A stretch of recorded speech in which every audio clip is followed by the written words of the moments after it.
Good morning, everyone.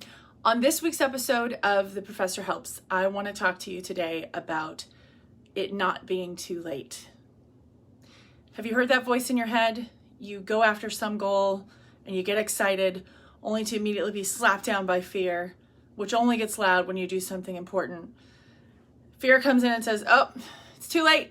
You could have done it 5 years ago, could have done it 10 years ago, could have even done it a year ago. But now it's too late. Well, I'm here to tell you that is not true.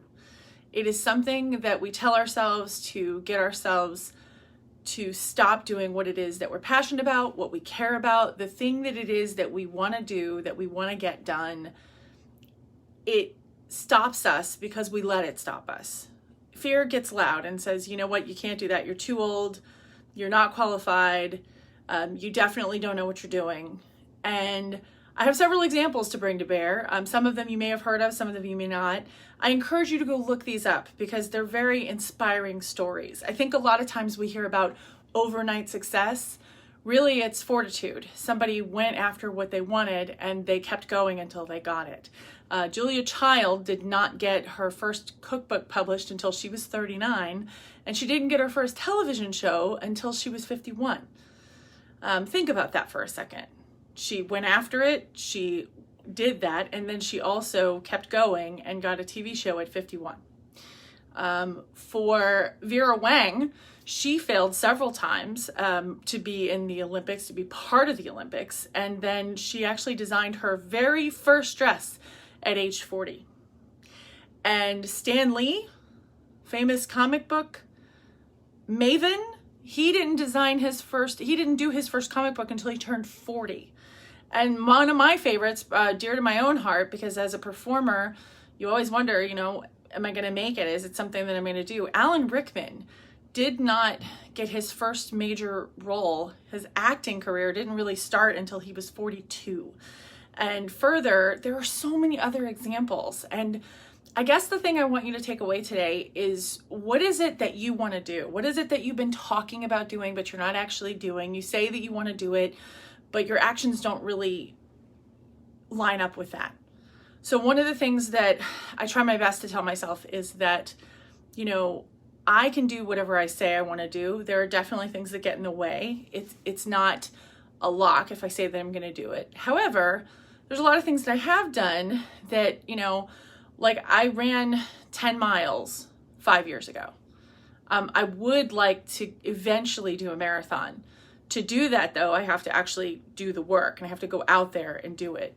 It's something that I've been working on and off for a while. I recommitted to that this weekend by starting to run again. It was hot and I was tired and I didn't feel like doing it. And it's also something I keep telling myself that I want to do. So another thing that I've been talking about doing for a long time is going back to school. And I talked about it on social media, on my YouTube channel, and I did that 3 years ago. I made an announcement that I was going back to school. I was definitely going to do it. And everybody was full of praise and they were very excited for me, and that's awesome. The problem with that is that there's something in your brain that clicks and you feel like you actually already did it because all of these people are praising you for having done it. Like when I said I wanted to do a marathon, everybody was quick to praise and I didn't really move forward towards that. So for school, I'm going to not mention it again until I've actually signed up for my first class. The point I'm bringing to bear there is that 3 years ago, I said I was going to do it. And I started down that path. A lot of life got in the way. I'm not making excuses. I'm just looking back and saying, it isn't time yet. I'm hoping it'll be time soon. But I'm also learning that it's never too late. That thing that you want to do, that thing inside of you that drives you, that you think about and you talk about and you kind of go, I'd really love to do that. Figure out what the steps are. Get an accountability partner. Get somebody who's going to help you on that road. For example, I'm working on a TEDx. I've been working on a TEDx and I've been applying to TEDx for the last 7 years. So when I announce that I got TED, you'll be surprised. It'll be an overnight success story, but really it started almost 10 years ago. So I want you to keep that in mind as you go for your goals, as you look for the things that you want to do. So do you want to go back to school? Do you want to write a book? Maybe you don't want to write a book. Maybe the thing that you want to put out in the world is your baked good, because there are people who are very artistic in that way. Maybe the thing that you want to do is sing a song, or you want to write a play, or you want to put on a show. There's a lot of things that you could do if you will let yourself say it is not too late. As long as you're breathing air, it's never too late.